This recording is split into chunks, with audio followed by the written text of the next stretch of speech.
Hello, everyone. Welcome back to Youth Industry Talks. Today we have someone, again, super exciting, Elizabeth Yu.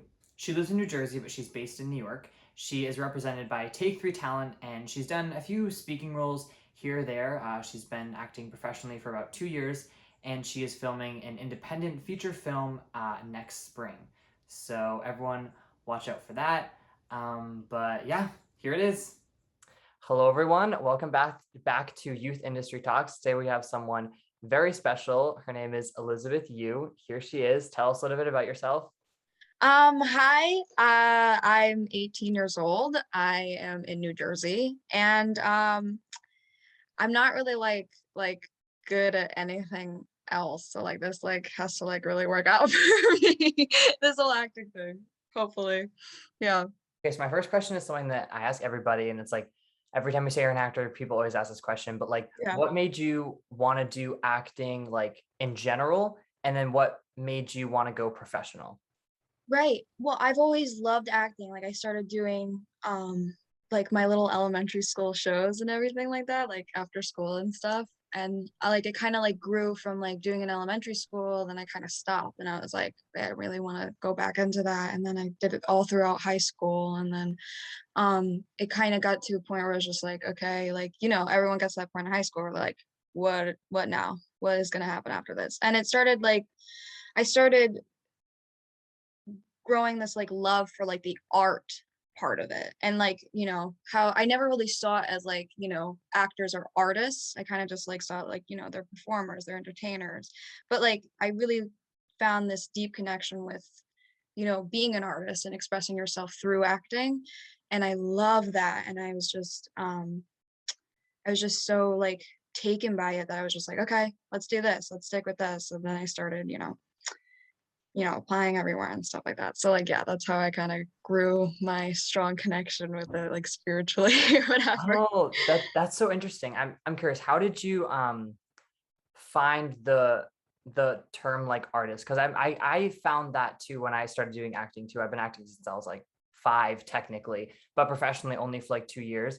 And I would say like, yeah, that like term, like an actor being an artist has become like more and more common. How did you find that for yourself at least?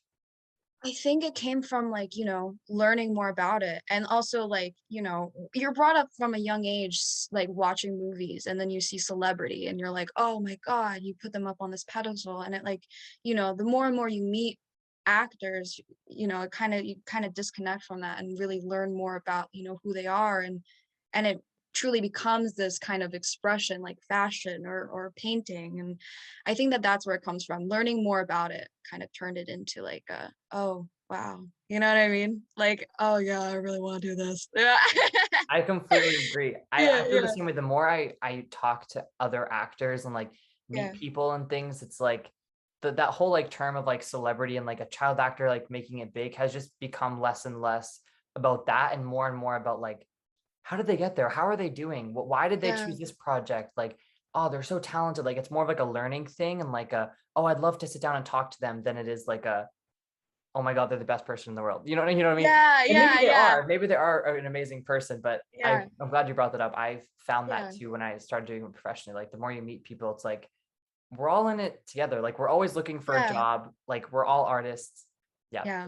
that's great. Yeah, no, especially when you have like a huge like friend group, like doing it through high school, like I like you get into this like theater program with a group of kids, and like I don't know, like you kind of like share that like connection. It's way more. It's a lot of like spirit and stuff like that behind it. I don't know, like I that's like the only way I can describe like the passion that comes from it. Yeah. Yes, I completely agree. My theater groups in like middle school Yeah. and high school, like all the way. Yeah. Yeah. So that leads into my next question about when you went into it professionally. How did you get your first agent or manager, and are you still with them, or has it changed? Yeah. So I did like I looked up on the internet this like new age of everything, and I kind of like was just like looking at how other people did it, because I really like it really is really difficult to like learn how to do that because nobody likes to talk about it. Nobody like they like to keep it like they like to gatekeep it and like keep it like their little secret for some reason. Like I found that I was just like, what the heck? And so like I was just like, I'll just look up on the internet, and I started submitting my resume and my headshots to like anyone I could possibly find. And then, and that didn't really work out because, a lot of it is like industry referrals. It's that whole thing where it's like, they want you in the industry, but only if you're already in the industry. And so then I started looking for people who were looking for people who had very little experience, almost none at all. And that's where I found Take Three, which we're both with. And thank God. Like it has so much to do with luck. It's insane. Like I started doing this around, like, I submitted with them probably like almost 2-3 years ago at this point. And so like they weren't that, like they weren't where they are now, which is like they're like so successful, and I'm so grateful for them and so happy that they're successful. But like it was way easier, I think, at that time to submit for them. And I got to like make that personal connection with my agent, and it just bloomed from there. Yeah. Yeah, that's awesome. I completely agree. Like the whole like people keeping it a secret, how to like do all the things. Yeah, It makes no sense. Like I was like, none. I don't understand. Like, how do you get an industry referral if you don't, if Yeah, you aren't in the industry? Like it doesn't make any sense to me. yeah, yeah, literally. That also leads into another question about finding an agent. Once you finally got your agent, now like you're in that place. What do you think were the most important steps to get there? Like for for people who don't know. It's probably being confident in what you're selling. You know what I mean? Like you can't like it's still that's still something I'm learning about, like marketing myself for casting directors and stuff like that. Like it's the same exact thing. It comes from a lot of, you have to really believe in yourself, and even if you don't, you gotta fake it till you make it, like it's just a lot of just like, you have to get in that mindset of this has to work out, or else, it won't. And it's a lot of hard work, and it ends up paying off eventually, yeah. Yeah, and speaking of marketing yourself, I'm glad you brought that up. When did you realize that like the show business, like the acting industry was actually a business? I think I've always had that idea that it was like a business, and it was a huge like career thing. And like, it's the whole idea of like, the Kardashians are the Kardashians, but then you really look at them and they're businesswomen and they're marketing themselves. So I think I've always had the idea of that, but it wasn't until I started meeting people who were doing it professionally, even when I wasn't, where I was like, oh my God, like it's basically a part-time job auditioning. And that's when like I was like, oh no, like, oh my God. So I guess I have to get comfortable with auditioning for like the next few years. Yeah. Yeah, it becomes part of like, just like your daily routine. Like I'll come home from work and I'm like, oh, I'm so tired. But ding, you have an audition that's due in 4 hours. And it's like, okay, all right. Like, Yeah. Yeah. It's also helped me like getting readers and stuff like that, like has helped me like get really close with my friends. So like that's another thing. You need friends in order to do this, to be honest. yes. And I always say like support your fellow actors, no matter how Yeah. small or big their like accomplishment is. Like even if it's a co-star on like this tiny independent little TV show non-union thing, like support your friends, man. Like getting that job was Yeah. so hard for them. You have no idea. Yeah, yeah, yeah. Yeah. And you don't know how long they've been working on getting that audition. There's a lot behind the scenes that like you can't even imagine. Yeah, that also talking about auditioning, because once it's easier, obviously easier to get auditions when you have an agent, but it is possible when you don't have an agent. They're just typically smaller Yeah, opportunities or whatever. right. But were you auditioning before you had gotten an agent or no? No, I was really lost. I really had no idea what I was doing, if I'm being completely honest. Like within these past few years, I've learned so much. Like I went from like somebody who knew nothing about anything to like knowing like basically like most of the lingo attached to everything. So, it was really like a switch of worlds, but I'm so thankful for it because, it's amazing. It's show business, that whole thing. So Yeah. yeah, I really had no idea Yeah. before. And a lot of it you kind of learn to just teach yourself and learn it yourself Yeah. as you go on. Yeah. And also having, of course, like a good team of agents or managers, whoever your team is also super helpful. So do you audition for TV, film? Do you also do voiceover and commercial or no? I do. That's more few and far between though. A majority of what I get are TV and film. Right. So I don't know if you have one because some actors do and some don't. Some people just like quote unquote wing it. But do you have an audition process and how does it differ depending on if it's like on camera, voiceover, etc.? Right. It really is depending on the audition. It has a lot to do with like, how relatable is this character to me? And if it's really relatable, you're always trying to get that authentic performance. So, if it's a relatable character to you, you don't really have to do that much except attach emotions to whatever scene they give you. And then if it's like a character that you're like not really connected with, that's where the process starts coming in of like, you got to start thinking like, why did they give me this scene for this specific character? What are they looking for? And then you got to kind of like, all you're given is what the writer has given you. So you got to really respect that and play along with that and not try to make it something else, and make it real.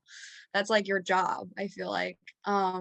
So the process really is different depending on every single character. I don't really like to have the same process because I feel like that makes you kind of like stuck in the artistic part of it, like you're always like creating something different. I feel like that makes it exciting. That was something that I had to teach myself out of when I very first started like auditioning. I had a coach who still tells me sometimes, she's like, Justin, like you understand the scene and you understand what's going on, but don't like memorize a way to do it, if that makes sense. Like I get Yeah. stuck in like when I memorize the lines, I memorize a way to say it. And like it doesn't feel Yes. natural when you do the actual self You tape get or into that audition. rhythm. Yeah, it's Yeah. terrible. Cause like, you know what happens? A lot of the time, I did this one audition. It's so embarrassing, and I hate talking about it, but I'm gonna do it anyway. I was like, it's like one of my worst auditions. And I was like so busy that week, and it was a live one back before COVID. And I went in and I was like on the bus and I was like going over the lines over and over and over again because I don't know why, but like this one audition was so difficult for me to just have the lines memorized. And I had it all down and I had like my dramatic moments and everything like that. And I walked into the room and I was doing the scene and they were like, okay, that's really cute, but it's a comedic show. And I had no idea. How embarrassing is that? I literally was like, are you freaking kidding me right now? And so like I'm like, okay, trying to be professional, like, okay, yeah, yeah, let's do it again. And so they're like, pick up the pace, do it a little faster. And it just completely just derailed my whole entire memorization, rhythm and everything like that. So like from that, because I don't want like history to repeat itself, like I've just like started like, okay, we're gonna go into this not in that same way, So yeah, you live and Oh, you learn. oh, what a lesson though. Oh my Yeah, gosh. isn't that terrible? Wow. Yeah. When I Secondhand was embarrassment. I feel like I've learned so much in quarantine with like acting and self tapes and all that stuff that like Yeah, when I look back on some of my in-person auditions that I think I killed, I'm like, right. that sucked. Like Yeah. that was not good. No, no, it's a crazy, crazy thing because like, especially now, because I started right before COVID. So like most of my experience in this industry has been because of COVID. So, I've gotten so comfortable with self tapes. I'm kind of actually nervous to go back into, live auditions because, you're able to just do it over and over and over again. And then, you get in the room and you're only allowed to do it once, babe. Right. I know. Ah, do you Yeah. so you did do a few in-person auditions right before the Yeah. pandemic? You did. Yeah. So what do you prefer? In person or self tape? Oh no, don't get me in trouble because selfishly, like I like self-taste because I feel like I'm my worst critic. So like I'm making sure that I'm putting out my best work. So like that's what I like better, but I feel like, you gotta say, I just love audition. I love auditioning live. Like that's like not the truth. Like I would much rather just be in my room with like being able to make as many mistakes as I possibly can. Yeah. So I would like to say that I like live auditions better, but I love being able to self-tape alone and be able to like not embarrass myself in front of someone. I agree with you completely. So many Yeah, actors yeah, love in person. I'm like, great, good for you, really good for you. But I yeah, can't. Like, I mean, I can. I've done it. I know I've done it, but like, yeah, it's just easier. And Yeah, I like watching it and being like in my comfort zone, like in my Yeah, zone. And I feel yeah, like in a way it's more accurate of what on set would be because you get multiple takes when you're on set, but in an right, in-person audition, you might get one try, maybe two tries if they're nice or if they want to see you do it a different exactly, way. You know what I mean? exactly. Auditioning obviously and callbacks and things like that. But the hard fact of being an actor is like 99% of the things that we do don't go anywhere. It's like, it's 90% no, babe. Like, get ready, like, strap in. Yeah, that's so How funny. did you learn that the hard way, or did you know that like going into it that it would be a lot of rejection? I feel like I knew that before, but not to the extent that it, like, actually living through it really teaches you. Like, because a lot of the time, you get really close and you really think you're like, this has to work. Like, there's no way. Like, I've done 7 auditions for them. Like, how can they tell me no? And it's those times when you get told no that you're just like, oh my gosh, you just have to use it and put a fire under your butt and let's do the next one. Yeah, I always ask people this, and some people don't have an answer because I don't have an answer. But do you have a way that you try and deal with rejection, or is it just kind of like it comes and it goes and you just deal with it? I think a lot of the times, when you send in like just a prelim audition, you just don't even hear anything back. So that's pretty easy. You just sort of like do it and then you forget about it. But it's the ones where you get like really, really far into the process that it gets really, really difficult. I've gotten like for jobs, I've probably done like almost like 10 auditions where I've gotten like second runner up. Yeah, in the past like 2, 3 years. So it's those moments. Like I just like I had one like 2 months ago and I think I'm going through one right now actually. So yeah. I We'll see what happens with that. But yeah. So it's a lot of like be professional towards who you're talking to, but then, it's okay to be upset about it. I feel like that's the kind of thing where you tell yourself, you're like, why am I so upset about this? Like, you should be, you should be upset about it. It shows that you truly care about what you're doing. But then you also have to live in your upsetness and then move on to being like, sometimes rejection is protection. Maybe that project I wouldn't like doing anyway, or like maybe that's not the best thing for me. And there's always something else coming along and all those ideas. Right. Yeah. This is like a funny question because I do this and it's definitely not a healthy thing to do. But the things that you don't book, do you find yourself like tracking them after they come out? Yes, every single time. You have no idea. Like I'll like, especially for like the big projects, where they'll have like Instagram accounts and I'll be like, are you kidding me? But I'll be like, oh my God, I'm so happy for them. And then like back in my bedroom, I'll be like, are you kidding? Like, Yep. yeah, it's like the same every single time. You become obsessed with it for some reason, but it's Yeah. also like fun. It's also fun to like be like, whatever, Right. you know, like you missed out, like what I mean? I always tell like if I see something on like TV or movies or whatever, and I'm like with my family in the room, I'll be like, I auditioned for that, but I didn't get it. Or I'll be, Like you'll see like billboards for like TV shows, and you're like, it could have been me. yep. You know what I mean? You're like, they're lost. Yeah, it's so fun. That's another very cool thing where you'll be like living about your life and you'll see like commercials for things that you've auditioned for and you can just be like, yeah, I auditioned for that. Yeah. You know, It's so weird it's so sometimes cool. to think about like I feel like when I was a kid, I always be like, oh, I wonder how people like audition for these things. And now it's like, well, I'm living it. Like I'm literally doing Yeah, it. It's yeah, yeah, it's weird to think about sometimes. really, really crazy. My next question is like a big question. So you can go as deep or as not deep as you want to it.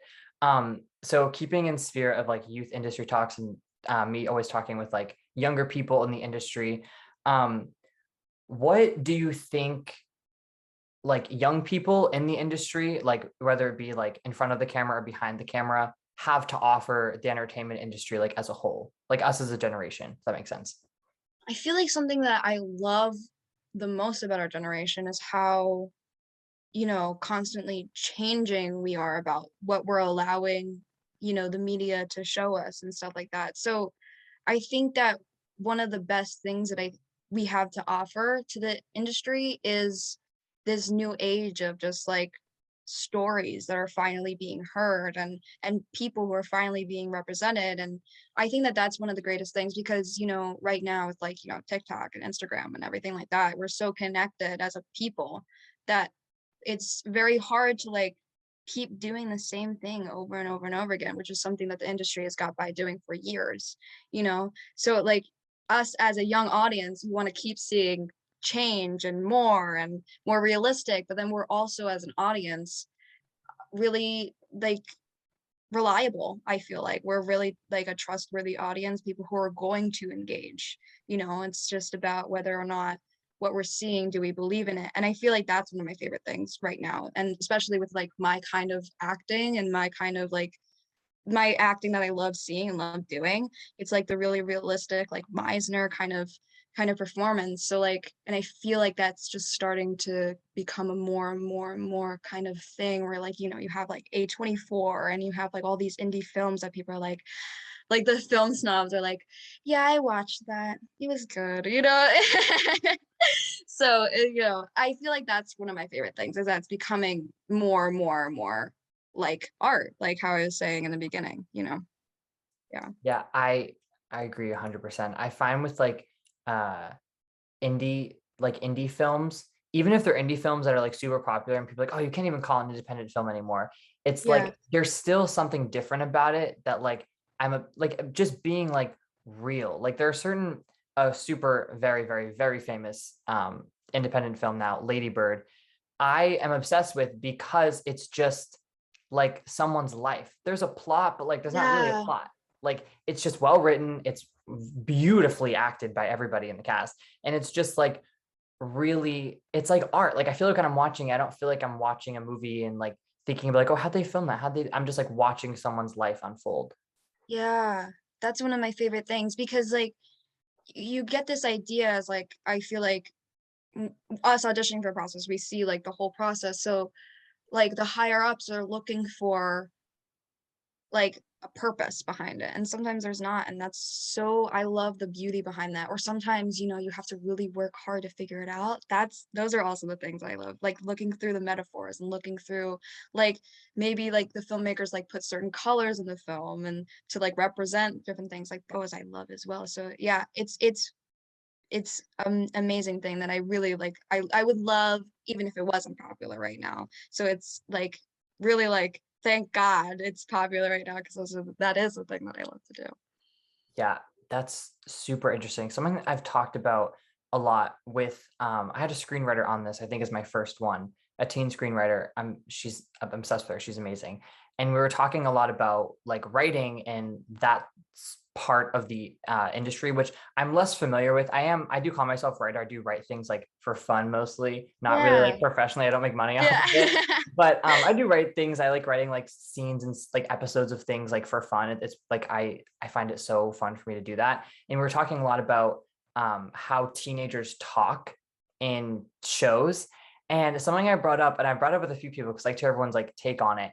I had this idea with like, why don't executives or like the head writers of these shows bring in kids? No, you don't even need to like credit us. Just like send out a Yeah. survey or go out to any agency anywhere and be like, hey, send us 5 teenagers who are good at acting and are maybe 15, 16, 17, 18, and just have them come in and give us some notes.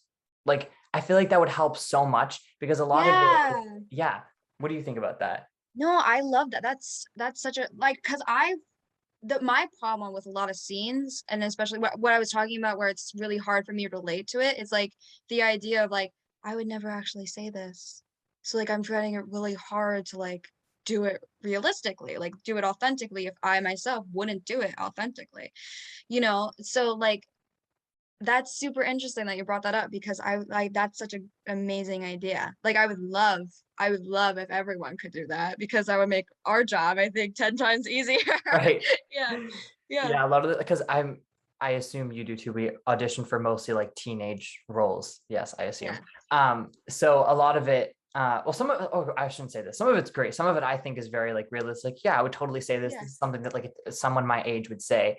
And other Yeah. times it's like, uh, could have Yeah, maybe changed it up a little bit or like, yeah. yeah. What issues, if any, are in the industry that you think uh, young people, as we grow up and get into the industry as adults, we can help to fix? Right, well, that just ties right into the last one. It's I feel like there's, like, an issue of, quality versus quantity right now, especially with, like, big corporation filmmakers. There's a lot of, like, "We're just trying to make money, so let's shoot out all the possible films that we could possibly, create and fund." To make more money off of from streamers. And I think that, us seeing that on our end of like the audition kind of thing, it kind of like is a little bit disheartening with like, you just see like a two-dimensional character with like nothing. And like, I don't know about you, but like for me, I'm seeing a lot of like there's still a lot of tokenization for people of color in this industry. Like even though like, they're like, we're representing you. I don't know what you're like what you want. But like it comes down to that kind of thing where it's like, yes, I want to be represented, but I want to be represented as like an actual person and not like, like I don't know, like for like an Asian girl, like there's like this kind of like idea that like, we wear like headphones and like we like love music. And I don't know, like I've auditioned for so many characters where like their main characteristic is that they are Asian.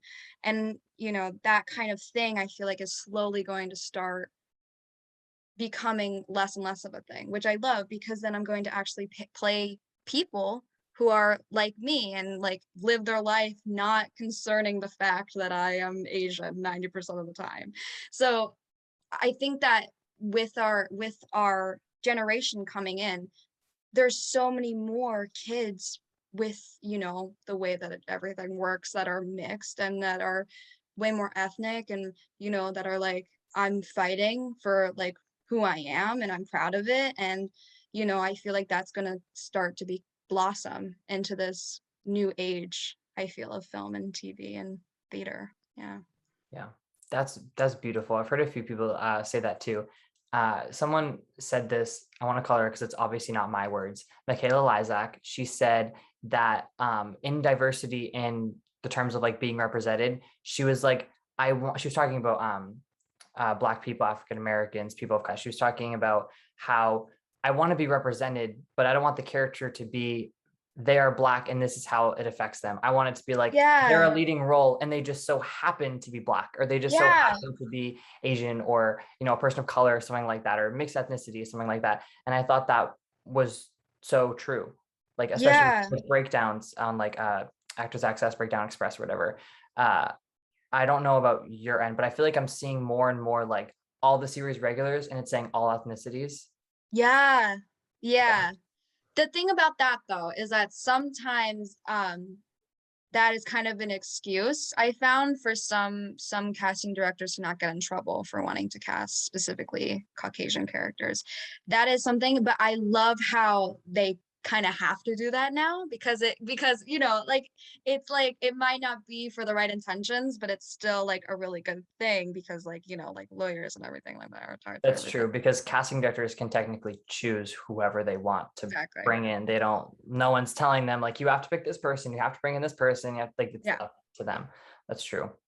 Yeah, but it's still like I'm happy that they, kind of have to see all of us audition for them because then it widens their horizons to like, maybe you're not what I'm looking for this specific part, but there's like 10 million other parts that I'm going to cast in my lifetime that you might be great for.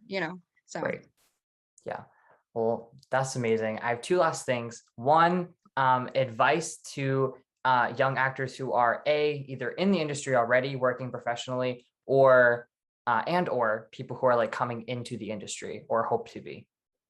right. I feel like something that I definitely struggled with was trying to put on this like character of like this like hyper professional person. So I feel like the best advice I could give anyone would be authentically be yourself. Because if you try to, put on this mask of like someone who doesn't have like a lot of emotions or like, completely keeps their personal life out of it, you're I feel like you're gonna get tired of it and then casting directors who are meeting are like, "Oh, okay, another person who's like not letting me actually get to know them." You know what I mean? So I feel like the more you're of yourself you are, the more memorable you're gonna be, and the more happy you're gonna be because people are genuinely gonna wanna work with you. People are genuinely gonna wanna work with who you are as a person, and they wanna get to know you. I feel like being yourself and putting that into the character is gonna make the character 10 times more interesting and more pleasurable to watch. That's So, so true. I've had so many acting coaches say that to me too. And I'm like, yeah. "Oh, you're so right. Like it's so much better like when you put a little bit of yourself into it. It just looks more real to you and to like everybody else watching it." Yeah, and there's, like, it's really easy to try really hard to be yourself, and, like, that is another thing where, you tend to look, like, overeager, and then it's like, "Oh, okay." Just, like, calm down, and, like, if they're gonna wanna work with you, they're gonna wanna work with you, but it should be for you, you know? That's so true. That was awesome. And my last thing, any plugs, Instagrams, things to watch, things coming out, etc. Anything? Yeah, so my Insta is liz.u. I don't know if anyone would wanna, like, see that, but, yeah, and then I'm filming an indie film coming, like, that's filming this spring, so that's gonna come out soon, so yeah. Yeah, It's it's pretty cool. filming. So you already filmed it or you're going to film it? I'm going to film it well, I was supposed to film it this fall, but then I'm going to film it this spring, it just got pushed back, so, yeah. Okay, That awesome. yeah. That's exciting. I know you can't say when it's gonna be out, right? Probably not. I have no idea. I Oh, really okay, wish I okay. knew. Okay, yeah. Well, I will definitely be on the lookout for that. I always like Okay. I'm again support fellow actors, people, watch each other's things, Yes. follow Yes. each other's things, subscribes to things, all the stuff, all Yeah, yes. the. Well, yeah, this was great. Thank you so much. Thank you so much. Oh my god, this has been incredible. So yeah, that was my talk with Elizabeth. It was so nice to sit down and talk with her. She knows so much about the industry and how it works and the problems that are in the industry and her hopes for our generation to be able to fix them in front of and behind the camera. It was just so nice to talk to her. Again, everyone stay tuned for her feature film, which should be coming out, I don't know when, soon-ish, because she's filming it in the spring. Also, go follow her Instagram at liz.u. And yeah, that's it for this one. Stay tuned.